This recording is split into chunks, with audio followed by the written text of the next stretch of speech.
नमस्कार मित्रांनो, तुम्हा सर्वांचा स्टडी लॉजी या यूट्यूब चॅनलवर स्वागत आहे। आपण करंट इलेक्ट्रिसिटीचा पहिला पार्ट बघितला। आज आपण बघणार आहोत नेक्स्ट पार्ट। चला तर बघूया।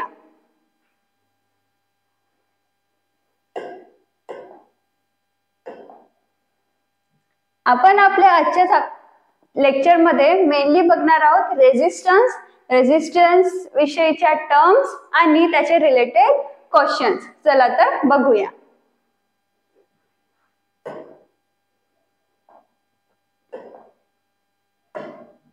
सर्वात आधी आपला टॉपिक आहे resistance and resistivity of a conductor. काय म्हटलं आहे? एखाद्या कंडक्टरचा रेजिस्टन्स आणि रेजिस्टिव्हिटी। आता रेजिस्टन्स तर माहिती आहे आपल्याला, काय म्हटलं होतं आपण? रेजिस्टन्स म्हणजे जर एखाद्या वायर मध्ये करंटला थांबवत आहे तर त्याला काय म्हणू? रेजिस्ट करत आहे, म्हणजेच काय? रेजिस्टन्स। आणि रेजिस्टिव्हिटी म्हणजे काय होत असेल? आता तिची प्रॉपर्टी, ती जी थांबवण्याची प्रॉपर्टी आहे, तिला रोखण्याची प्रॉपर्टी आहे, तिला काय म्हणू आपण? Resistivity of a conductor. आता आपण समजून घेऊया की रेजिस्टिव्हिटी ही कंडक्टरचीच असते का? आपल्याकडे दोन सबस्टन्स असतात, एक असते कंडक्टर, एक असते इन्सुलेटर। आता कंडक्टर म्हणजे काय? जे करंट कंडक्ट करते, जे इलेक्ट्रिसिटी कंडक्ट करते, म्हणजे काय? इलेक्ट्रिसिटी वाहून नेते। आणि इन्सुलेटर म्हणजे काय? ज्यामध्ये करंट वाहू शकत नाही, जो करंट वाहून नेऊ शकत नाही, ज्यामध्ये इलेक्ट्रिसिटी वाहत नाही, तो म्हणजे इन्सुलेटर। आता जसे आपण इलेक्ट्रिसिटी मध्ये बघतो, आपल्याकडे वायर असतात, त्यामध्ये काय असतात? कॉपर, ॲल्युमिनियमचे असतात। त्यामध्ये जर आपण रबर लावला किंवा एखादी प्लास्टिक लावली तर इलेक्ट्रिसिटी होईल का? करंट फ्लो होईल का? नाही। का बरं? कारण ते इन्सुलेटर आहेत। इन्सुलेटर म्हणजेच काय? की जे इलेक्ट्रिसिटीला कंडक्ट करू शकत नाही, त्याला काय म्हणू आपण? इन्सुलेटर। तर रेजिस्टिव्हिटी ही कशाची प्रॉपर्टी आहे? इन्सुलेटरची। आणि कंडक्टर मध्ये रेजिस्टिव्हिटी काय असते? कमी असते। ठीक आहे, त्यामुळे कंडक्ट करू शकते। ठीक आहे, आता आपण बघूया काय दिलं आहे। There are large number of free electron in a conductor. काय? एखाद्या कंडक्टर मध्ये खूप सारे फ्री इलेक्ट्रॉन असतात। आता आपण फ्री इलेक्ट्रॉन म्हणजे बघितलं काय असते? एखाद्या ॲटम मध्ये आउटर मोस्ट शेल मध्ये जेवढे काही इलेक्ट्रॉन असतात त्याला काय म्हणतो आपण? Free electron. आणि आता काय म्हटलं? एखादा कंडक्टर आहे, त्यामध्ये खूप सारे फ्री इलेक्ट्रॉन असतात। आता आपण म्हटलं होतं की इलेक्ट्रिसिटी कशामुळे कंडक्ट होते? Free electron. आणि जेव्हा एखाद्या कंडक्टर मध्ये खूप सारे फ्री इलेक्ट्रॉन आहेत, म्हणजे काय? जास्त इलेक्ट्रिसिटी कंडक्ट होईल। तर आपण म्हणू शकतो की large number of free electron असल्यामुळे कंडक्टर मध्ये इलेक्ट्रिसिटी कंडक्ट होते। नंतर काय म्हटलं आहे? They are constantly in a random motion. ते रॅन्डम मोशन मध्ये असतात। रॅन्डम म्हणजे काय? कुठेही कसे, म्हणजे एका डायरेक्शन मध्ये नाही, म्हणजे युनि डायरेक्शन नाही। जर एक इलेक्ट्रॉन इकडे जात आहे तर दुसरा तिकडे जाईल, म्हणजे अपोजिट जाऊ शकतात। कोणत्याही डायरेक्शनला ते इलेक्ट्रॉन फ्लो करू शकतात, त्याला रॅन्डम मोशन असे म्हणतात। नंतर म्हटलं आहे when a potential difference is applied between two ends of a conductor, this electron start moving from the end at lower potential to end at higher potential। आता काय म्हटलं आहे? एखाद्या कंडक्टरला जर आपण पोटेन्शियल डिफरन्स अप्लाय केला तर इलेक्ट्रॉन मूव्ह करायला स्टार्ट होतील, कुठपासून? Lower potential to higher potential. आता आपण बघितलं होतं लोअर पोटेन्शियल म्हणजे कोणता? जो आपण सेल बघितला होता, सेल मध्ये निगेटिव्ह टर्मिनल होता, त्याला आपण काय म्हटलं होतं? Lower potential. आणि जो आपला पॉझिटिव्ह टर्मिनल होता त्याला काय म्हटलं होतं आपण? Higher potential. तर आता आपला इलेक्ट्रॉनचा फ्लो कुठून कुठपर्यंत होतो? Lower potential terminal to higher potential terminal. This directional motion of electron causes flow of current. आणि ह्या इलेक्ट्रॉनच्या फ्लोज मुळे आपल्याला करंट मिळतो, म्हणजे त्यामुळेच करंट फ्लो होतो। Moving electrons strike atom and ions which lie along their path. आता काय म्हटलं आहे? इलेक्ट्रॉन स्ट्राईक करतात. स्ट्राईक म्हणजे काय? आपटतात. कशाला? त्यांच्या पाथ मध्ये जेवढे काही ऍटम्स, आयन, पार्टिकल, छोटे पार्टिकल्स म्हणू शकतो आपण ऍटम्सला, त्यांना स्ट्राईक करतात त्यांच्या पाथवर येणाऱ्या. Such collisions cause hindrance to flow of electron and oppose the current. आता काय म्हटलं आहे? अशा कोलिजन मुळे. आता बघा आपण स्ट्राईक शब्द यूज केला म्हणजे काय? कोलिजन तर होणारच. तर अशा कोलिजन मुळे काय? करंटच्या फ्लो मध्ये डिस्टर्बन्स येते. causes hindrance to flow of current and oppose the current. This hindrance is called the resistance of conductor. आणि याच हिंड्रन्सला काय म्हणतो आपण? रेझिस्टन्स. म्हणजे काय? जर एखादा पोटेन्शियल डिफरन्स आपण कंडक्टरला अप्लाय केला, त्यावर काय होते? इलेक्ट्रॉनचा फ्लो सुरू होते. इलेक्ट्रॉनचा फ्लो सुरू असताना इलेक्ट्रॉन कोणत्याही डायरेक्शन मध्ये जातात, त्याला रॅन्डम मोशन म्हणतात. आणि ते रॅन्डम मोशन करत असताना त्यांच्या पाथ मध्ये येणाऱ्या काही ऍटम्स किंवा आयन्सला काय होतात? ते स्ट्राईक होतात. आणि स्ट्राईक होतात म्हणजे काय? कोलिजन होणार. आणि त्या कोलिजन मुळे काय होते? करंटचा फ्लो स्टॉप होतो. ठीक आहे, स्टॉप होतो. करंटला जायला जागा मिळत नाही. आणि त्याच स्टॉपिंगला काय म्हणतो आपण? Resistance of the conductor. ठीक आहे, तर आपण असं म्हणू शकतो, जर एखाद्या कंडक्टर मध्ये रेझिस्टन्स जास्त आहे म्हणजे काय? त्यामध्ये हिंड्रन्स जास्त आहे, त्यामध्ये जास्त आयन्स आहेत जे काय? फ्लो ऑफ इलेक्ट्रॉनला डिस्टर्ब करत आहेत, असं आपण म्हणू शकतो. बघा साइडला ही इमेज दिलेली आहे. हे आपण खूपदा बघितले आहे. जर आपण काही इलेक्ट्रॉनिक वस्तू जर खोलून बघितलं तर त्यामध्ये आपल्याला हे कॉमनली बघायला मिळते. आता तुम्हाला यामध्ये हा जो दिसत आहे याला आपण काय म्हणतो? रेझिस्टन्स. ठीक आहे, यावर तुम्हाला बँड दिसत आहेत. हे रेझिस्टरवर बँड असतात. हे आपण नेक्स्ट क्लास मध्ये बघणार आहोत की का बरं असतात. हा रेझिस्टन्स आहे, रेझिस्टर म्हणतात याला. रेझिस्टर का बरं म्हणतात? हा रेझिस्टन्स क्रिएट करत आहे. जसं आपण एखादी इलेक्ट्रिसिटी कंडक्ट करणाऱ्याला काय म्हणतो? कंडक्टर म्हणतो. तसं या रेझिस्टन्स करणाऱ्याला काय म्हणतो आपण? रेझिस्टर. तर हा झाला आपला रेझिस्टर. पुढे काय म्हटलं आहे? रेझिस्टिव्हिटी. आता आपण एक टर्म शिकणार आहोत, रेझिस्टिव्हिटी. रेझिस्टिव्हिटी म्हणजे काय? की एखाद्या कंडक्टरची प्रॉपर्टी, एखाद्या इन्सुलेटरची प्रॉपर्टी. कशी प्रॉपर्टी? जी करंटला स्टॉप करत आहे, करंटला फ्लो होऊ देत नाही. ठीक आहे, म्हणजे करंटच्या मदत येत आहे. तर आपण वाचूया त्याची definition. Resistivity equals to at a given temperature the resistance R of a conductor depends on its length, area of cross section and the material it is made up of. काय म्हटलं आहे? एखाद्या स्पेसिफिक टेम्परेचरवर ते resistance, एखाद्या कंडक्टरचा resistance कशावर depend आहे म्हणताय? त्या कंडक्टरच्या लेंथवर, तिच्या क्रॉस सेक्शन एरियावर आणि त्या मटेरियलवर. आता इथे मटेरियल शब्द का बरं वापरलाय? कारण आपण बघतो वेगवेगळ्या कंडक्टरची वेगवेगळी रेझिस्टिव्हिटी असते, वेगवेगळी कंडक्टिव्हिटी असते. जर आपण कॉपर, अल्युमिनियमचा डिफरन्स त्यांना कंपेअर केलं तर वेगवेगळी कंडक्टिव्हिटी असते, वेगवेगळी रेझिस्टिव्हिटी असते. म्हणजे काय? वेगवेगळ्या मटेरियलची वेगवेगळी रेझिस्टिव्हिटी. म्हणून इथं काय म्हटलं आहे की एखाद्या कंडक्टरचा रेझिस्टन्स कशावर डिपेंड असतो? त्या मटेरियलवर. जो कंडक्टर ज्या मटेरियल पासून बनत आहे त्यावर सुद्धा रेझिस्टन्स डिपेंड असतो. आता आपण बघूया पुढे रेझिस्टिव्हिटी. यामध्ये काय बघितलं आपण की रेझिस्टन्स म्हणजे काय असतं? तुम्ही याची डेफिनेशन ही सुद्धा लिहू शकता.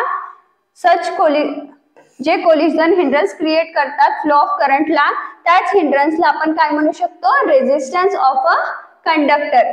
आणि जर रेझिस्टर चालली तर आपण ही सुद्धा लिहू शकतो. हे झालं आपला resistance and resistivity of conductor.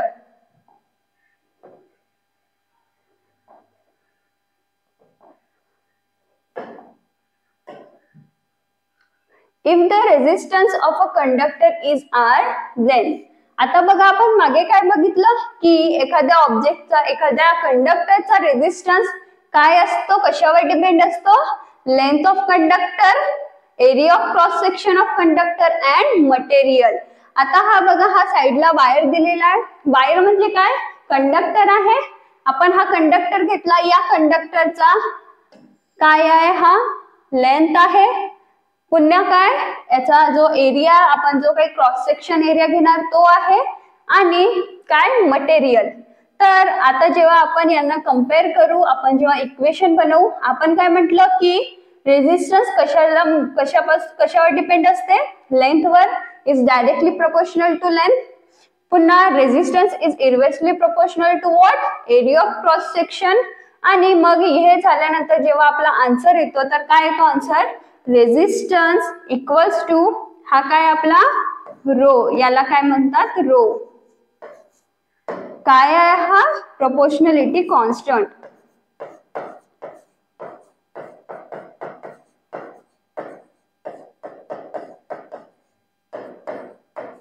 याला काय म्हणू आपण, प्रोपोर्शनॅलिटी कॉन्स्टंट.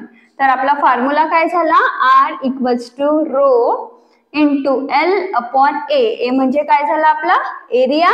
तर आपल्याला मिळाला रेझिस्टन्स इक्वल टू, आता हा रो म्हणजेच काय आहे, आपली रेझिस्टिव्हिटी आहे. आणि एल म्हणजे काय आहे आपला लेंथ. आणि ए म्हणजे काय आहे, एरिया ऑफ क्रॉस सेक्शन. आणि हा आपला रो म्हणजे याला काय म्हणतात, RHO, रो. रो म्हणजेच आपली रेझिस्टिव्हिटी.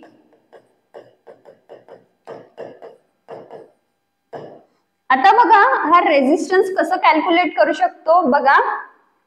एखादा जसा कंडक्टर आपण वायर कन्सिडर करू, यामध्ये जर आपल्याला रेझिस्टन्स वाढवायचा आहे म्हणजे किंवा रेझिस्टन्स काढायचा आहे, तर आपण कसं काढू, त्याची काय करू, रेझिस्टिव्हिटी घेऊ. की रेझिस्टिव्हिटीची एक व्हॅल्यू असते, कॉन्स्टंट व्हॅल्यू असते प्रत्येक सबस्टन्सची. जसं या वायरची वेगळी असेल, आपण दुसऱ्या मटेरियलचा वायर यूज करू तर त्याची दुसरी असेल. म्हणजे प्रत्येक वेगवेगळ्या कंडक्टरची वेगवेगळी रेझिस्टिव्हिटी असेल. नंतर त्याचं लेंथ घेऊ आणि डिवायडेड बाय एरिया, अशा प्रकारे आपण रेझिस्टन्स काढू शकतो.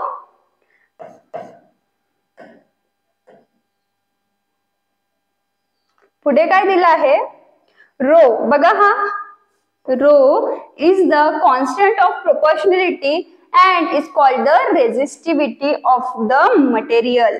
काय म्हणतो आपण त्याला, resistivity of the material. The unit of conduct resistivity in SI unit is ohm. काय म्हटलं आहे, रेझिस्टिव्हिटीचा युनिट काय आहे, ओम मीटर. आता हे आपण कसं काढणार बघा. आपला resistance equals to rho, length आणि हा एरिया. आता आर काय आपला रेझिस्टन्स. आपण रेझिस्टन्सचा युनिट काय बघितला होता, ओम. तर आपण इथे लिहूया ओम. आपल्याला रेझिस्टिव्हिटीचा युनिट काढायचा आहे. लेंथचा युनिट, लेंथ म्हणजे डिस्टन्स आणि डिस्टन्सचा युनिट म्हणजे काय, मीटर. एरिया काय असतं, एरियामध्ये आपण काय करतो, जसं आपण वायरचा एरिया घेत आहोत, तर वायरचा एरिया काय येईल, पाय आर स्क्वेअर. आर येत आहे तिथे, आर म्हणजे काय, रेडियस. आणि रेडियस म्हणजेच काय, डिस्टन्स. तर डिस्टन्सच्या स्क्वेअर म्हणजे मीटर स्क्वेअर. आता मीटर आणि मीटर स्क्वेअर नंतर इथे 1 मीटर कॅन्सल होणार, हा कॅन्सल होणार. तर आपल्याकडे काय वाचणार, ओम इक्वल्स टू रो 1/m. आता आपल्याला रेझिस्टिव्हिटी काढायची आहे, तर ओम इंटू मीटर. तर हा झाला आपला रेझिस्टिव्हिटीचा युनिट. बघा इथे लिहिलाय ओम मीटर. कशाचं युनिट आहे आपला, रेझिस्टिव्हिटीचा. इथे हा असं आहे आपला ओमचा सिम्बॉल. पुढे लिहिलं आहे resistivity specific property of material and different material have different resistivity. बघा इथे लिहिलंय वेगवेगळ्या मटेरियलला वेगवेगळी रेझिस्टिव्हिटी असते.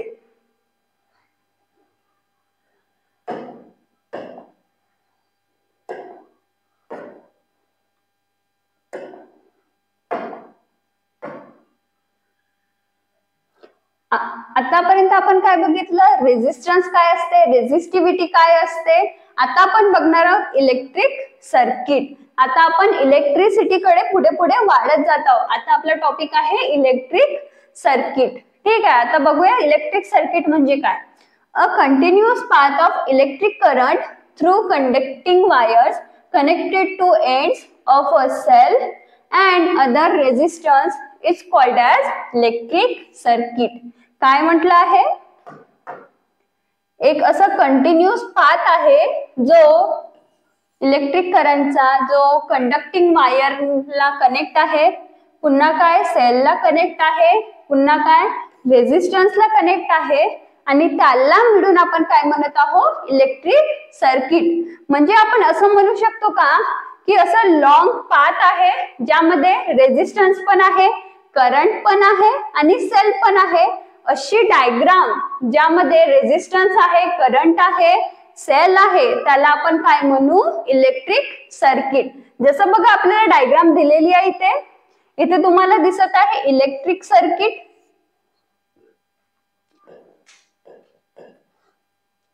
हा झाला तुमचा रेझिस्टन्स आणि यामध्ये जो होता आहे फ्लो तो काय आपला करंट आणि हे या सर्वांना जॉईन करणारा कंडक्टिंग वायर. आता तुम्हाला यामध्ये क्वेश्चन विचारू शकते की इलेक्ट्रिक सर्किट मध्ये कोणकोणते कंपोनेंट असतात. तर आपण लिहू शकतो कंडक्टिंग वायर, रेझिस्टर, पुन्हा काय करंट, अजून काय आपला मेन इलेक्ट्रिक सेल. त्यामुळे काय होतो, आपला इलेक्ट्रिक सर्किट कंप्लीट होतो. आपण एक साधी डायग्राम सुद्धा काढू शकतो.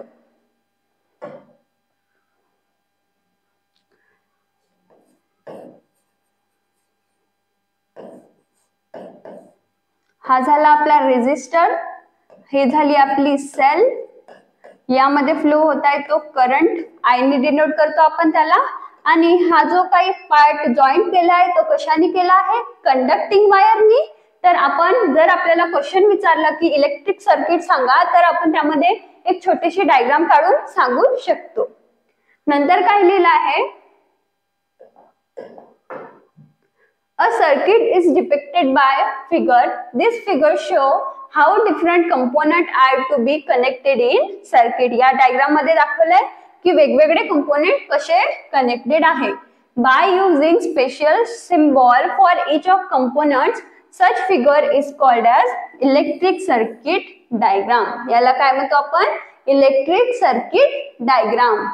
पुढे लिहिलं आहे an ammeter is used to measure current and a voltmeter to measure the potential difference between two ends of resistors. As the voltmeter has very high resistance, only very small current flow through it. काय म्हटलं आहे, ammeter आहे. आता बघा हा metre, आपल्या घरी काय असते, मीटर असते. यामध्ये सुद्धा काय मीटर शब्द दिसत आहे तुम्हाला. आपल्याकडे मीटर काय करतो, इलेक्ट्रिसिटी मोजतो. त्यावरून आपल्याला समजते की आपल्या घरचं बिल किती आलाय, किती युनिट झाले आहे. तर इथे सुद्धा मीटर वर्ड आहे, म्हणजे हा काहीतरी कॅल्क्युलेट करत असेल तर ॲमीटर आहे. ॲमीटर म्हणजे काय, यामध्ये शब्द आहे ॲम्पियर. ॲम्पियर कशाचा युनिट आहे, करंटचा. म्हणजे हा असा मीटर आहे जो करंट मोजत आहे. तर बघा इथे लिहिलं आहे ammeter use to measure current, current मोजत आहे. आणि पुढे काय, व्होल्ट मीटर. आता आपल्याकडे पोटेन्शियल डिफरन्सचा युनिट काय असतो, व्होल्ट असतो. तर या मीटर मध्ये सुद्धा व्होल्ट आहे, म्हणजे काय, हा पोटेन्शियल डिफरन्स मेजर करत आहे. लिहिला आहे volt meter to measure potential difference between two ends of resistor. पुढे काय लिहिलं आहे, as the volt meter has very high resistance.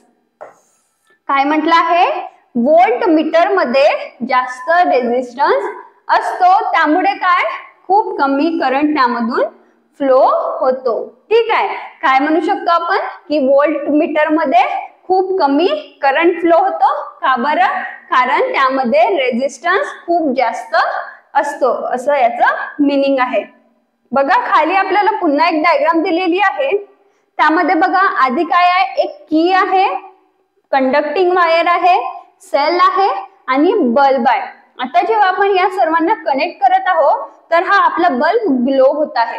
का बरं ग्लो होत आहे? आपण याला सेलला कनेक्ट केला आहे, इथे आपली चाबी कशाची असेल? मेटलची असेल, त्यामुळे काय त्यामध्ये फ्री इलेक्ट्रॉन असतील आणि त्यामुळे काय तो बल्ब ग्लो होत आहे, त्यामध्ये करंट येत आहे.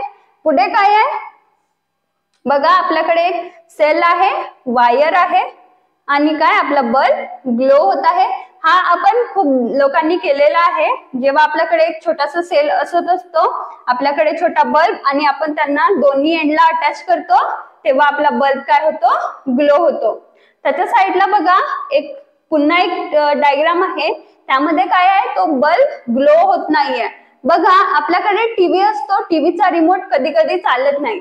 का बरं चालत नाही? कारण त्यामधल्या सेलची जी डेट असते ती गेली असते, म्हणजे काय तो सेल ऍक्टिव्हेट नसतो. तर हा सेल काय आहे? यामध्ये ऍक्टिव्हेट नाही, यामधलं केमिकल खराब झालेला आहे किंवा केमिकल राहील नाही आणि त्यामुळे काय आपली इलेक्ट्रिसिटी, आपला करंट फ्लो होत नाहीये आणि म्हणून आपला बल्ब आहे तो ग्लो झालेला नाही.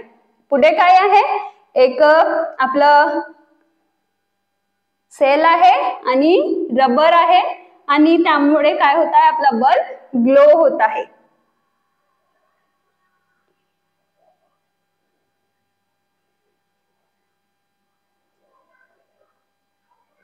हे झालं आपला इलेक्ट्रिक सर्किट, हे झाली आपली इलेक्ट्रिक सर्किटची डायग्राम आणि हे झालं एक्झाम्पल की कसं इलेक्ट्रिसिटी कंडक्ट होत आहे आणि त्यामुळे आपला बल्ब ग्लो होत आहे.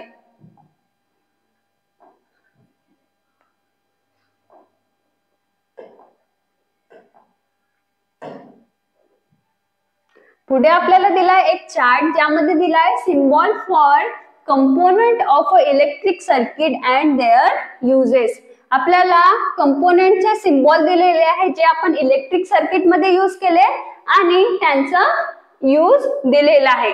बघा पहिलं काय आहे? Electric sale. जी सेल आपण त्या इलेक्ट्रिक सर्किट मध्ये लावत होतो ती काय आहे? Electric sale. तिचे डायग्राम बघा दाखवलाय, सेलची diagram. Positive terminal, negative terminal. पुढे काय त्याचा सिम्बॉल बघा, हा आहे सिम्बॉल इलेक्ट्रिक सेलचा. त्याचा यूज दिलेला आहे to apply a potential difference between two ends of conductor. काय आहे यूज? की कंडक्टरच्या दोन एंड मध्ये पोटेन्शियल डिफरन्स अप्लाय करणं. पुढचं काय आहे? बॅटरी. आता बघा बॅटरी म्हणजे काय होते? Collection of cell. म्हणजे एक सेल आहे त्याला आपण इलेक्ट्रिक सेल म्हणू, पण दोन पेक्षा जास्त आहे तर त्याला काय म्हणू आपण? बॅटरी. हे झालं बॅटरी. बघा आपलं सेल कनेक्ट केले आहे आणि याचा सिम्बॉल बघा, हा आहे आपला सिम्बॉल.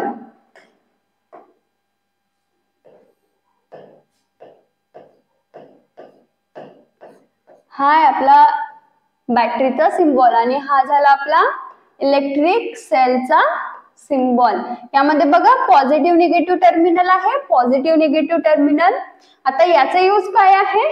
आता बघा हे सुद्धा इलेक्ट्रिक सेलच आहे, फक्त फरक इतका की यामध्ये काय आहे? इलेक्ट्रिक सेल जास्त आहे, म्हणजे दोन पेक्षा जास्त आहे. तर जेव्हा एका सेलचं काम काय आहे? पोटेन्शियल डिफरन्स अप्लाय करणं, तर बॅटरीचा पण अप्लिकेशन काय असणार? पोटेन्शियल डिफरन्स अप्लाय करणं, पण काय? लार्जर क्वांटिटी मध्ये, जास्त क्वांटिटी मध्ये जर पोटेन्शियल डिफरन्स लागत असेल तर त्याला काय लागतो? आपण बॅटरी लावतो. ठीक आहे. नंतर आहे ओपन लॅप की और प्लग की.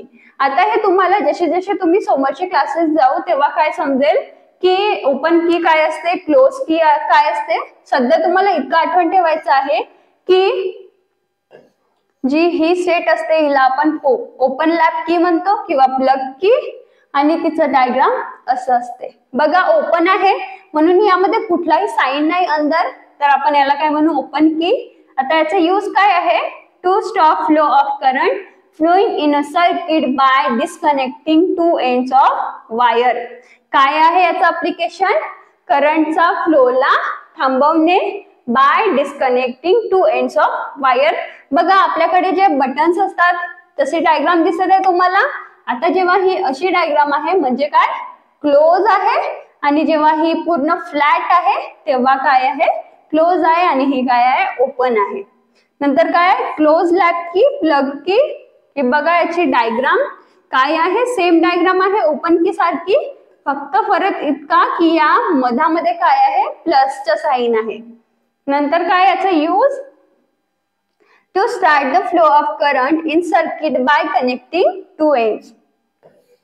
या ओपन कीचा काय होता यूज, करंटच्या फ्लोला स्टॉप करणं. तर क्लोज कीचा यूज काय आहे, त्या फ्लो ऑफ करंटला स्टार्ट करणं. नंतर काय आहे कनेक्टिंग वायर. आपण तर बघितलंच कनेक्टिंग वायर कसं असतात. हे बघा वायर दिसत आहे तुम्हाला, याचा सिम्बॉल काय स्ट्रेट लाईन. ठीक आहे, आणि याचा यूज काय दिलेला आहे to connect various component in circuit. ठीक आहे. नंतर आहे क्रॉसिंग वायर. बघा जेव्हा आपण वायर क्रॉस करतो त्याचा सिम्बॉल कसं देतो, हा झाला क्रॉसिंग वायरचा सिम्बॉल. याचा यूज काय to show wire which cross but not connected. ते वायर तर क्रॉस झालेले आहे पण ते कनेक्टेड नाही असं त्याचा अर्थ होतो. नंतर काय आहे लाईट बल्ब. बल्ब तर आपल्याला माहितीच आहे.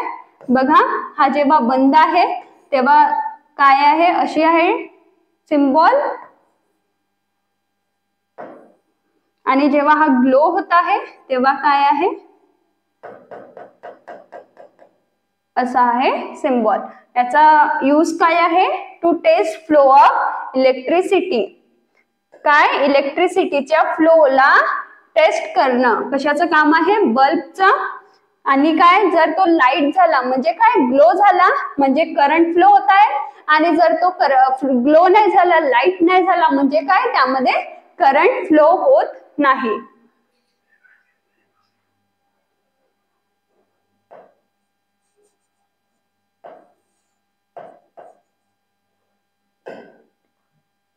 नंतर काय आहे रेजिस्टन्स. आपण मागे बघितलं बघा, हा आपला रेजिस्टर आहे, यावर हे बँड आहेत. ठीक आहे, हा झाला आपला रेजिस्टन्स. याचा सिम्बॉल असा असतो स्ट्रेट लाईन, पुन्हा हे अपडाऊन आणि स्ट्रेट लाईन. हा झाला आपला रेजिस्टन्स. नंतर काय आहे याचा use to control the flow of current in circuit. एखाद्या सर्किट मध्ये करंटच्या फ्लोला कंट्रोल करणं कोणाचं काम आहे रेजिस्टन्सचं. तुम्हाला परीक्षेत असं क्वेश्चन विचारू शकते, जसं तुम्हाला बल्ब देईल आणि विचारेल बल्बचा यूज काय, तर तुम्ही काय लिहिलं की आपल्या फ्लो ऑफ इलेक्ट्रिसिटीला टेस्ट करणं. आणि जर रेजिस्टन्सचा विचारला तर काय control of electric current, control of flow of current in circuit. नंतर लिहिलं आहे व्हेरिएबल रेजिस्टन्स म्हणजे वेगवेगळे रेजिस्टन्स. बघा आपण कशाने डिनोट करतो आपला रेजिस्टरचा, आणि त्याला काय करतो आपण एक की, याला आपण ॲरो म्हणू, याला क्रॉस करतो. याचा यूज काय आहे to change the resistance as required and there by control the current. या रेजिस्टन्सचं पण तेच आहे काम की काय करंट कंट्रोल करणं, पण जेव्हा गरज पडेल तेव्हा आपला रेजिस्टन्स चेंज करणं. नंतर लिहिलं आहे ॲमीटर. ॲमीटर तर बघितलं की कशाचं काम करते तो करंट मेजर करण्याचं. बघा ॲमीटर हा असतो ॲमीटर. बघा आपल्याकडे मीटर सारखा दिसत आहे.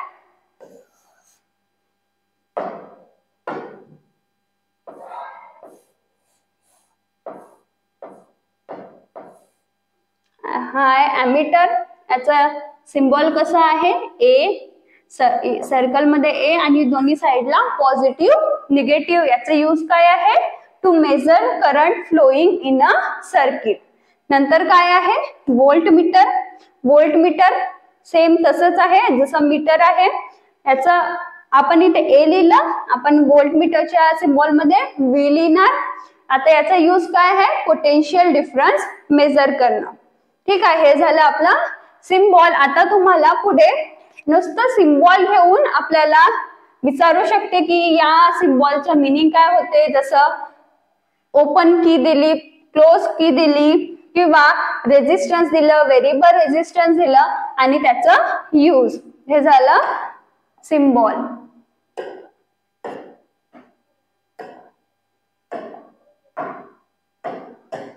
नंतरचं काय आहे कंडक्टर अँड इन्सुलेटर. बघा मी आधीच सांगितलं कंडक्टर आणि इन्सुलेटर मध्ये फरक काय. कंडक्टर म्हणजे काय, जे इलेक्ट्रिसिटी कंडक्ट करत आहे, करंट फ्लो होत आहे. आणि इन्सुलेटर म्हणजे काय, ज्यामध्ये करंट फ्लो होत नाही आहे. ठीक आहे.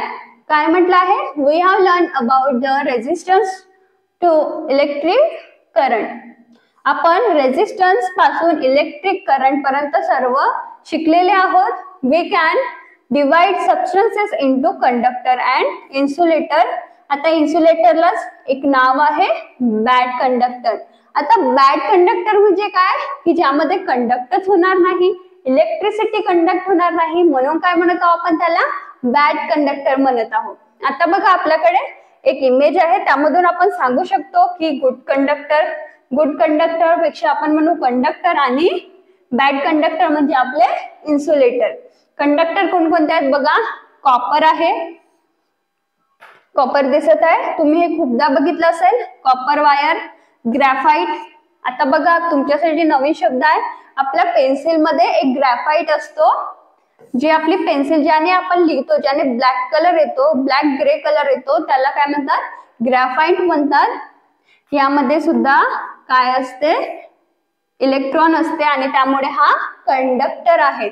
नंतर काय, पूर्ण जेवढे काही मेटल्स आहेत ते सर्व, गोल्ड सुद्धा, नंतर वॉटर सुद्धा कंडक्टर आहे. ठीक आहे. नंतर इन्सुलेटर, बघा इन्सुलेटर, ग्लास मधून इलेक्ट्रिसिटी कंडक्ट होऊ शकत नाही. Plastic, ceramic, rubber, wood, fabric, paper, wool आणि कॉर्क या सबस्टन्स मधून इलेक्ट्रिसिटी कंडक्ट होणार नाही.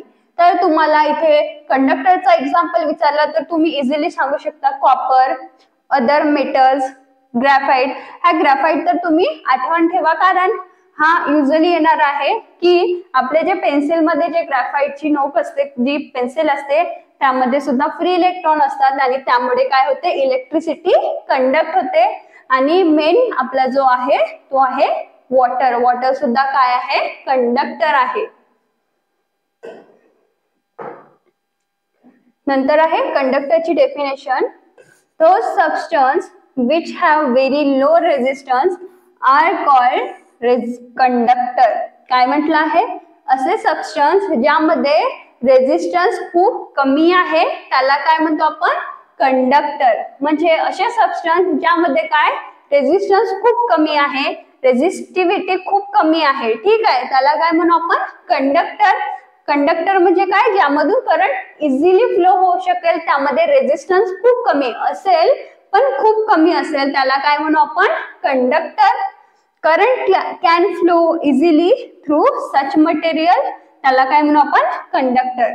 आणि इन्सुलेटर म्हणजे काय, those substance which have extremely high resistance and through which current cannot flow are called insulator. असे सबस्टन्स ज्यामध्ये रेझिस्टन्स खूप जास्त असेल आणि काय आपला करंट फ्लोच करू शकणार नाही, त्याला काय म्हणू आपण, इन्सुलेटर. म्हणजेच काय, आपले बॅड कंडक्टर. ठीक आहे, हे झालं कंडक्टर आणि इन्सुलेटर. आता आपल्याला आपल्या पुस्तक मध्ये एक बॉक्स दिला आहे आणि त्यामध्ये काय दिले आहे, रेझिस्टिव्हिटी. म्हणजे वेगवेगळ्या मटेरियलची प्रॉपर्टी म्हणजेच काय, रेझिस्टिव्हिटी दिलेली आहे. तर रेझिस्टिव्हिटी ऑफ सम मटेरियल, कोणाकोणाची रेझिस्टिव्हिटी दिलेली आहे, कॉपर 1.7 into 10⁻⁻8 ओम मीटर. नंतर नायक्रोम, बघा तुम्ही टीव्ही मध्ये ऐकलं असेल नायक्रोम वायर, तर हा सुद्धा काय आहे, कंडक्टर आहे. नायक्रोम याची रेझिस्टिव्हिटी काय आहे, 1.1 into 10⁻⁻6 ओम मीटर. आणि मग काय आहे, डायमंड. डायमंडची रेझिस्टिव्हिटी किती आहे, 1.62 into 10⁻13 to 1.62 into 10⁻18 ohm meter. म्हणजे काय, याची रेझिस्टिव्हिटी खूप जास्त आहे. म्हणजे काय, हा आपला गुड कंडक्टर आहे की बॅड कंडक्टर, तर बॅड कंडक्टर तो आहे इन्सुलेटर, कारण त्याची रेझिस्टिव्हिटी खूप जास्त आहे.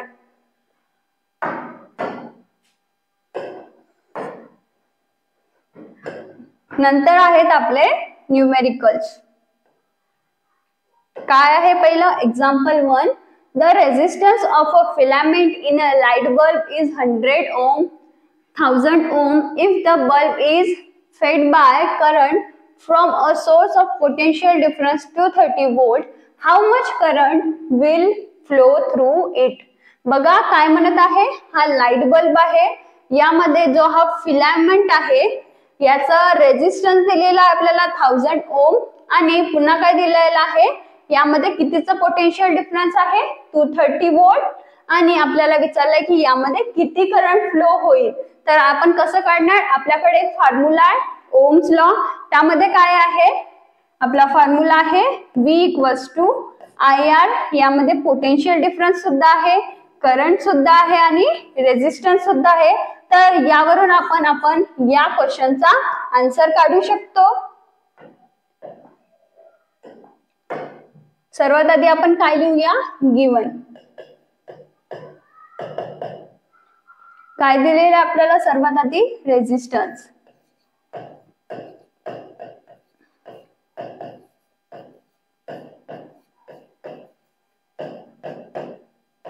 थाउजंड ओम. नंतर काय दिलेलं आहे, पोटेन्शियल डिफरन्स.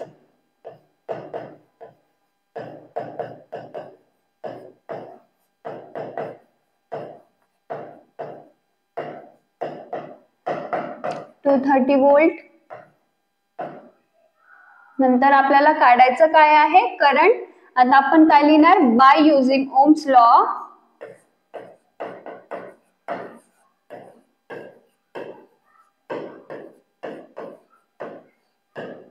आपलं काय येईल फॉर्म्युला V = IR. आपल्याला करंट काढायचं आहे तर आपण काय करू, याची अरेंजमेंट करू. I = V/R. आपला पोटेन्शियल डिफरन्स आहे आपल्याकडे काय आहे 230 वोल्ट आणि आपल्याकडे रेझिस्टन्स काय आहे 1000.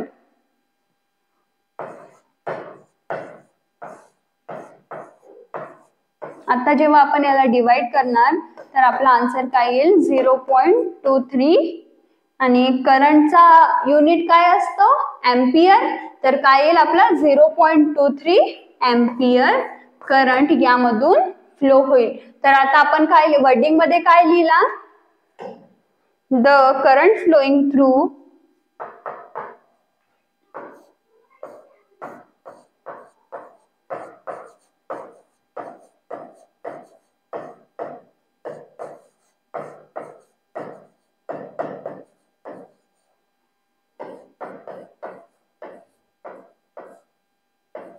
the current flowing through the wire is 0.23 ampere.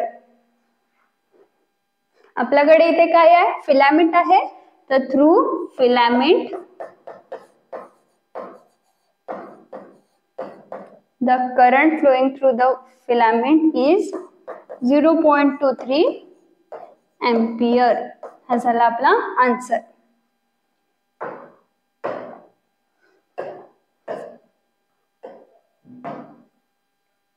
आता नेक्स्ट काय आपला example 2.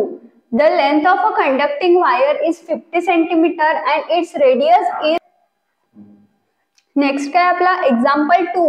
The length of a conducting wire is 50 centimeter and its radius is 0.5 millimeter. If its resistance is a 30. हे वॅट नाही आहे, काय आहे आपला रेझिस्टन्सचं युनिट काय असतं ohm. 30 ohm. What is the resistivity of its material. काय म्हटलं आहे आपल्याला, एक कंडक्टिंग वायर दिलेला आहे, त्याची आपल्याला काय दिलेली आहे लेंथ, नंतर रेडियस दिलेला आहे, रेझिस्टन्स दिलेला आहे आणि काय विचारलं आहे की या मटेरियलचा रेझिस्टिव्हिटी काय असेल. म्हणजे या मटेरियल ज्या मटेरियल पासून हा वायर बनलेला आहे तिची रेझिस्टिव्हिटी किती असेल ते आपल्याला काढायचं आहे. तर कसं काढणार, आपल्याकडे फॉर्म्युला आहे R = ρ × L/A. ठीक आहे. तर आपल्याकडे रेझिस्टन्स आहे, लेंथ आहे, एरिया आपण काय काढणार, आपल्याकडे रेडियस दिलेला आहे. आधी आपण लिहूया गिवन डाटा. काय लिहू, लेंथ काय आहे 50 सेंटीमीटर. आता बघा हा सेंटीमीटर काय आहे, सीजीएस युनिट आहे. आपण त्याला कन्वर्ट करणार मीटर मध्ये. कसं कन्वर्ट करणार, 50 डिवायडेड बाय 100. तर हा काय 10⁻² आहे. आता आपण जेव्हा याला वर नेऊ तर काय होईल, तो -2 होईल. म्हणजे 50 × 10⁻² मीटर. ठीक आहे, हे झालं आपला आन्सर. नंतर काय आहे, रेडियस.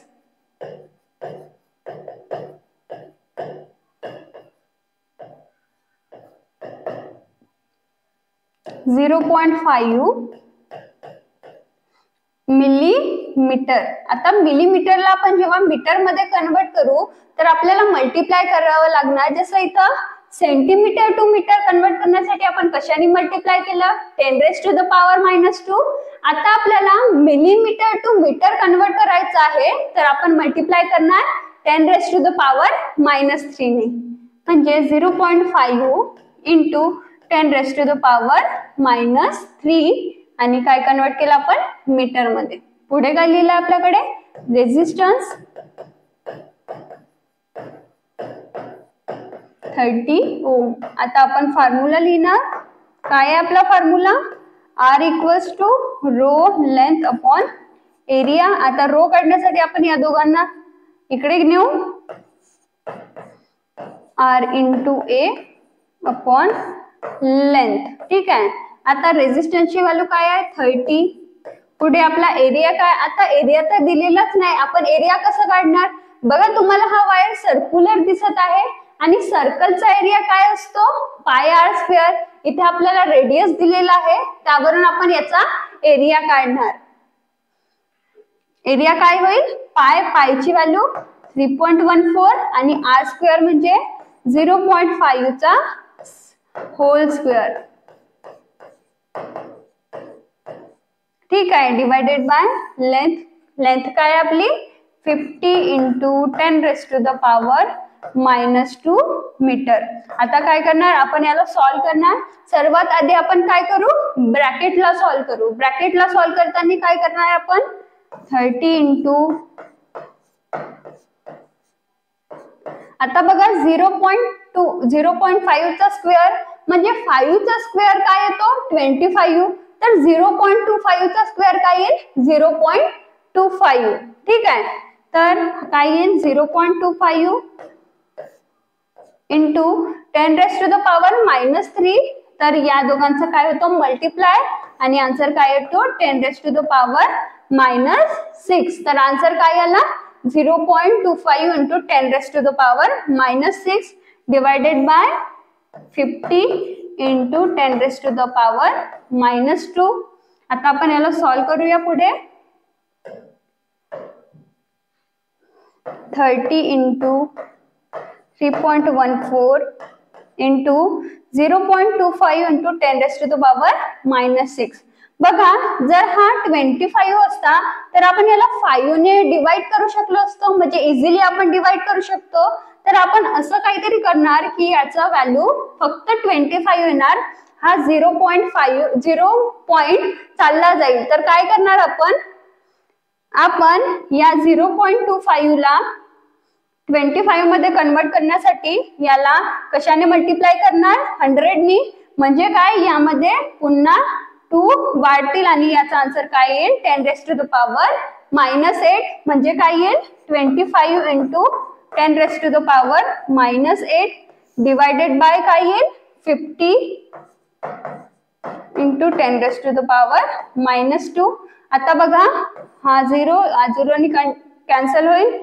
5 25 चा 5 3 × 3.14 आणि हा 5 25 चा × 5 × 10⁻⁻8 आणि हा बघा -2 जेव्हा वर येईल तर आपला आन्सर काय होऊन जाईल -6.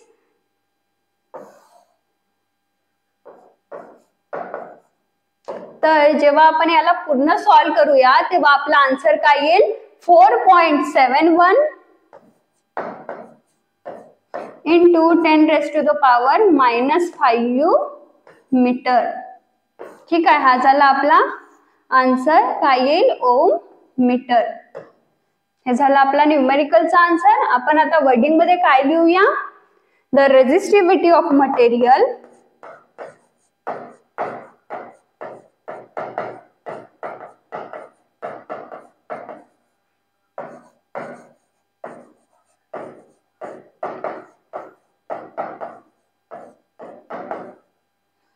(4.71 into 10 raised to the power -5 ohm meter. ठीक आहे, हे झालं न्यूमेरिकल.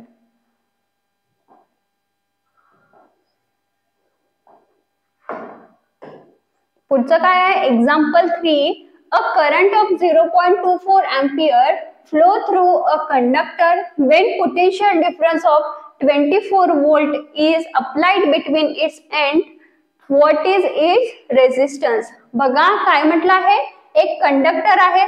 आता कंडक्टर आहे तर आपण याला काय कन्सिडर करू? एखादं वायर आहे ज्यामध्ये करंट आहे 0.25 एम्पियर आणि पोटेन्शियल डिफरन्स आहे 24 वोल्ट आणि आपल्याला काढायचं काय आहे? रेझिस्टन्स काढायचं आहे. आता आपल्याकडे करंट आहे, पोटेन्शियल डिफरन्स आहे आणि काढायचं काय आहे आपल्याला? रेझिस्टन्स. तर आपल्याकडे एक फॉर्म्युला आहे ओम्स लॉचा. त्यामध्ये काय असतं? V = IR. पोटेन्शियल डिफरन्स सुद्धा आहे, करंट सुद्धा आहे आणि काय आहे? रेझिस्टन्स. तर आपण त्या फॉर्म्युल्यानुसार आपला आन्सर काढू शकतो. आधी काय लिहूया आपण? गिवन. गिवन मध्ये काय आहे? Current 0.24 ampere. नंतर काय आहे? Potential difference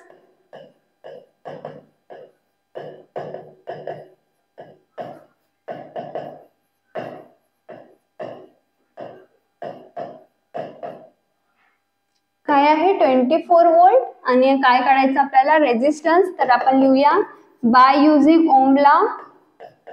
bye using ohm's law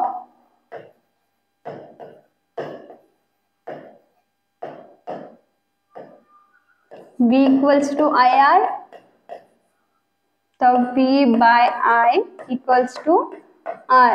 ठीक आहे. आता आपला R काढण्यासाठी V काय आहे आपला? बघा पोटेन्शियल डिफरन्स काय दिलेला आहे? 24 वोल्ट. तर 24 डिवायडेड बाय I काय दिलेला आपल्याला? 0.24. आता जेव्हा आपण याला डिवाइड करू तर आपला आन्सर काय येईल? 100 ओम.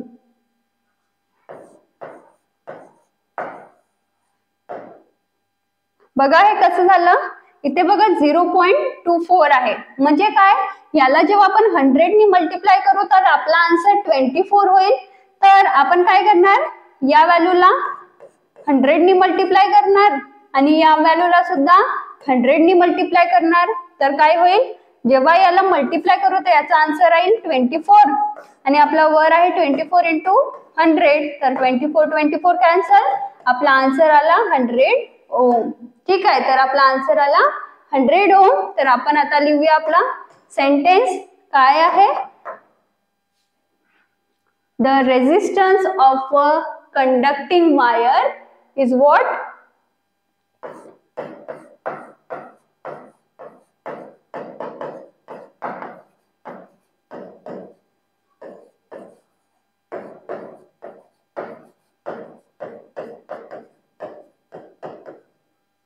काय आला? 100 ओम. ठीक आहे. हे झालं numerical.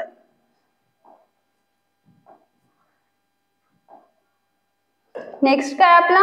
Example 4. Determine the current that will flow when a potential difference of 33 volt is applied between two ends of appliance having a resistance of 110. Resistance. आपला रेझिस्टन्सचा युनिट काय असतं? ओम. तर इथे काय येईल? ओम. 110 ohm. If the same current is to flow through an appliance having a resistance of 500 ohm, how much potential difference should be applied across it two ends? काय म्हटलं आहे क्वेश्चन मध्ये?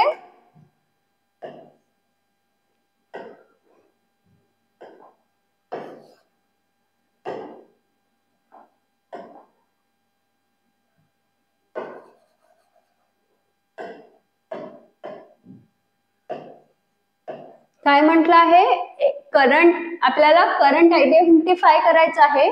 एखादा अप्लायन्सेस आहे ज्यामध्ये रेझिस्टन्स आहे 110 ओम आणि त्यामध्ये पोटेन्शियल डिफरन्स आहे 33 वोल्ट.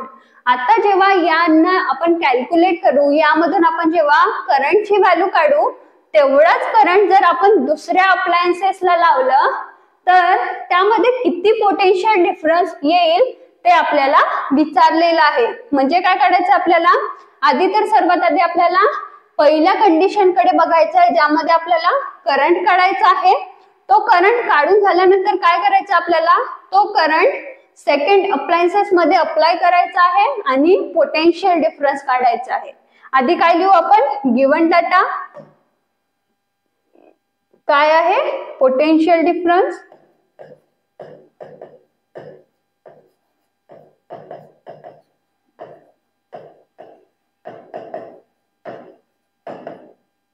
पोटेन्शियल डिफरन्स आपण व्होल्टनी करतो, व्होल्टनी डिनोट करतो V33V. ठीक आहे. नंतर काय आहे आपल्याकडे, रेजिस्टन्स.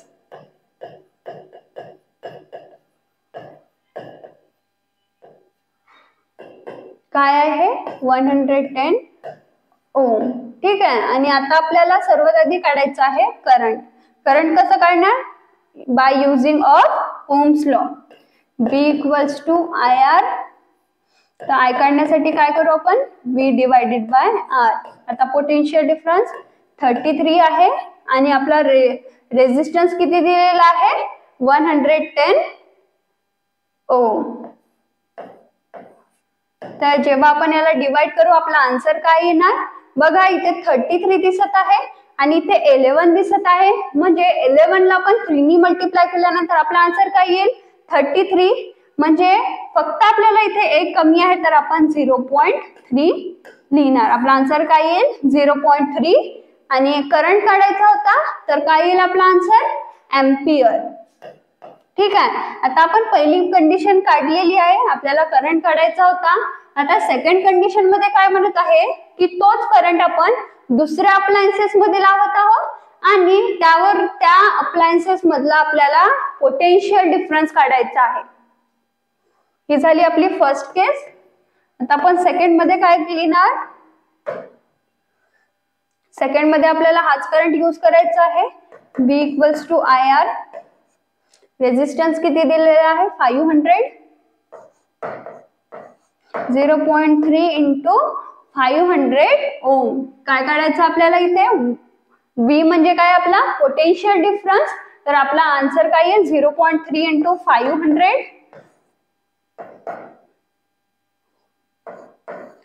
काय येईल आपला आन्सर 150. आणि आपण काय काढलाय, पोटेन्शियल डिफरन्स. पोटेन्शियल डिफरन्सचा युनिट काय असतो, व्होल्ट. ठीक आहे. हे झालं आन्सर. आता आपण काय लिहिणार, the 150 volt potential difference should be applied across its two ends. त्यापेक्षा आपण काय लिहू, the required potential difference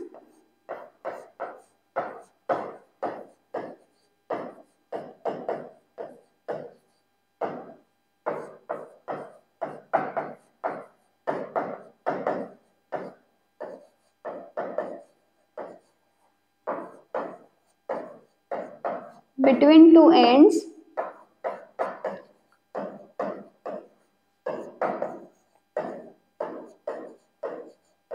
is किती आहे, 150 वोल्ट. ठीक आहे. हे झालं न्यूमेरिकल. नेक्स्ट काय आपला example 5. Determine the resistance of a copper wire having a length of 1 kilometer and diameter of 0.5 millimeter. काय म्हटलं आहे आपल्याला, कॉपर वायरचा, बघा हा कॉपर वायर दिसत आहे तुम्हाला, या कॉपर वायरचा रेजिस्टन्स काढायचा आहे ज्याची लेंथ दिलेली आहे 1 किलोमीटर आणि डायमीटर दिलेला आहे 0.5 मिलीमीटर.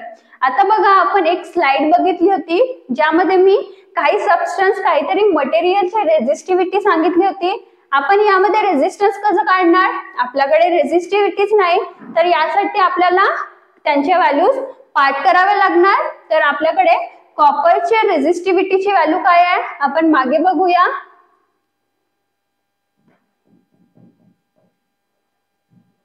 बघा यामध्ये कॉपरची आपल्या रेझिस्टिव्हिटीची व्हॅल्यू काय आहे?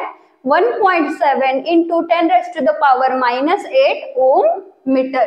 आता हीच व्हॅल्यू आपण काय आपल्या न्यूमरिकल मध्ये यूज करणार आहोत. 1.7 into 10⁻⁻8. सर्वात आधी आपण काय लिहूया? गिवन काय दिलेला आहे? लेंथ ऑफ वायर,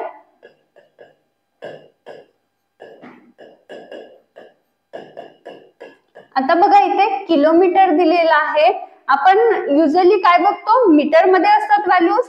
आता 1 किलोमीटर म्हणजे किती मीटर होत असेल? 1000 मीटर. अजून काय दिलेलं आहे? डायमीटर,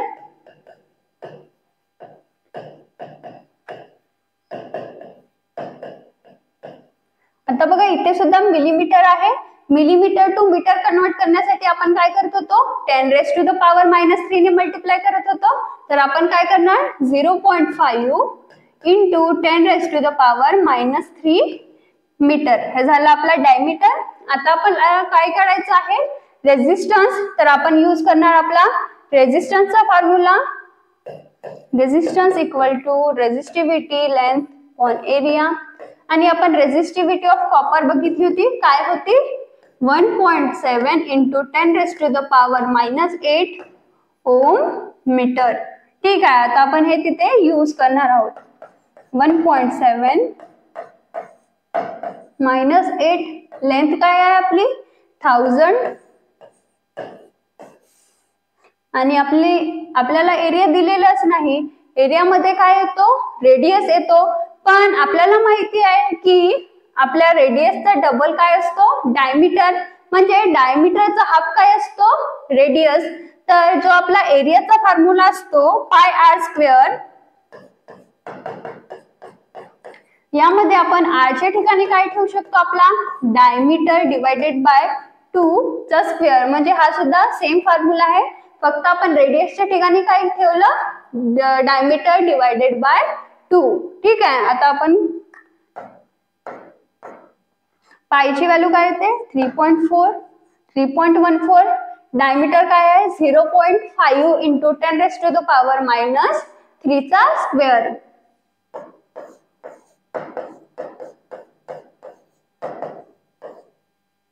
डिवायडेड बाय 2 आणि याचा स्क्वेअर. ठीक आहे, हे झालं. आता आपण इथे म्हणणार ते आपण याला आधी आपण सिम्प्लिफाय करूया. 3.14. आता 0.5 चा स्क्वेअर बघितला आपण, काय होता? 0.25. आणि 10⁻⁻² चा स्क्वेअर म्हणजे काय होता? -10⁻⁻6.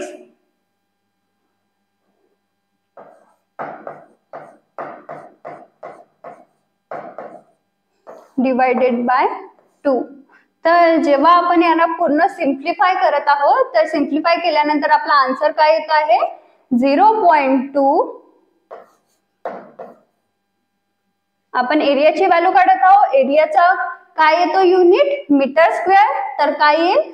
0.2 into 10⁻⁻6 मीटर स्क्वेअर. ठीक आहे, आता आपण हे व्हॅल्यू इथे पुट करणार. 0.2 into 10⁻⁻6. आता आपण याला कॅल्क्युलेट करूया. याला 17 into 10⁻⁹ into 1000. याला 2 into 10⁻⁷. ठीक आहे, आता आपण यांना कॅल्क्युलेट करूया. 17 डिवायडेड बाय 2, 10⁻⁹. 1000 आहे म्हणजे काय? 10⁻³ आहे. ठीक आहे, 10⁻³ आणि हा -7 आहे. जेव्हा आपण याला न्यूमरेटर मध्ये नेऊ तर आन्सर काय येईल 10⁻⁷. ठीक आहे. आता आपण जेव्हा यांना कॅल्क्युलेट करू तर आपला आन्सर काय येईल 17/2. 17/2 किती येतो आपला आन्सर? बघा, जर आपण याला 170 कन्सिडर केलं 170 तर आपला आन्सर येईल 85. आणि जेव्हा आपण याला 7 + 3 काय येतो 10. म्हणजे आता आपल्याकडे काय आलं आहे 10⁻⁻⁻⁹ -9 आणि 10⁻⁻�10. तर यांचं जेव्हा आपण यांना सिम्प्लिफाय करतो तर आपला आन्सर येतो 10. ठीक आहे. आणि आपल्याकडे काय उरले आहे 17/2 × 10. ठीक आहे. तर 2 5 जा 17 5 जा काय येतो आपला आन्सर 85. आणि आपल्याला काढायचं काय होता रेझिस्टन्स. तर रेझिस्टन्सचा युनिट काय येतो ओम. तर आपला आन्सर काय येईल 85 ओम. तर आपण काय लिहूया the resistance of a copper wire is 85 ओम.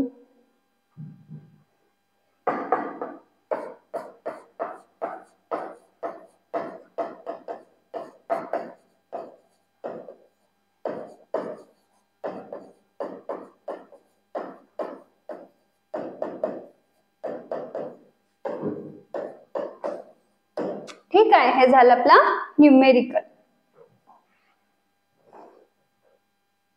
नंतरचं काय आपला लास्ट टॉपिक आहे system of resistor and effective resistance. काय आहे रेझिस्टरचा सिस्टम अँड इफेक्टिव्ह रेझिस्टन्स. आता म्हणजे काय बघा, इथे रेझिस्टर्स वापरला आहे. एक असता तर रेझिस्टर असता, पण इथे रेझिस्टर वापरलेला आहे. म्हणजे काय की खूप सारे रेझिस्टर असणार आणि सिस्टम म्हणजे काय खूप सारे रेझिस्टर कनेक्टेड असणार. आणि काय म्हटलं आहे इफेक्टिव्ह रेझिस्टन्स. इफेक्टिव्ह रेझिस्टन्स म्हणजे काय त्या सर्वांना मिळून झालेला त्या सर्व रेझिस्टर मिळून झालेला रेझिस्टन्स असेल त्याला आपण काय म्हणू इफेक्टिव्ह रेझिस्टन्स. तर आपल्याला इथे बघायचं आहे की रेझिस्टर कसे कनेक्टेड होतात, त्यांचं सिस्टम कसं असते, त्यांचं इफेक्टिव्ह रेझिस्टन्स काय असते ते आपल्याला बघायचं आहे. बघा काय म्हटलं आहे a resistor is a two-ended component having a given amount of resistance between two ends. In several electric devices, a number of resistors are connected together in different way. Ohm's law is applicable to all such connected resistors. काय म्हटलं आहे resistors to ended component आहे ज्यामध्ये त्याच्या दोन्ही एंड्सला काय असतं resistance असतं. आणि वेगवेगळ्या इलेक्ट्रिक डिव्हाइस मध्ये जसं आपल्या घरी पण खूप सारे इलेक्ट्रिक डिव्हाइस आपण यूज करतो तर त्यामध्ये काय म्हणत आहे वेगवेगळ्या रेझिस्टरची वेगवेगळी काय असते अरेंजमेंट असते, वेगवेगळे कनेक्शन्स असतात, वेगवेगळ्या डिफरंट वेनी आपण त्यांना कनेक्ट करतो. तर ते आपण कसे कनेक्ट करतो आपण नेक्स्ट पार्ट मध्ये बघणार आहोत. आता सध्यासाठी आपण बघूया आपण 2 रेझिस्टर घेतले आहे त्याला आपण काय केलं आहे कनेक्ट केलं आहे. जेव्हा आपण एका रेझिस्टरच्या दुसऱ्या एंडला दुसरा रेझिस्टर लावतो त्याला सिरीज कॉम्बिनेशन म्हणतात. सिरीज कॉम्बिनेशन म्हणतात. तर या रेझिस्टरला आपण सिरीज कॉम्बिनेशन मध्ये कनेक्ट केला आहे आणि ही आपली बॅटरी आहे. तर अशा प्रकारे आपल्याला खूप सारे रेझिस्टर लावता येते. नंबर ऑफ रेझिस्टर आपण कनेक्ट करू शकतो आणि यांनाच म्हणतात सिस्टम ऑफ रेझिस्टर आणि त्यांचा इफेक्टिव्ह रेझिस्टन्स. आता इफेक्टिव्ह रेझिस्टन्स कसं काढायचा आपण ते नेक्स्ट पार्ट मध्ये बघणार आहोत. तोपर्यंत इतकंच शिकूया आपण.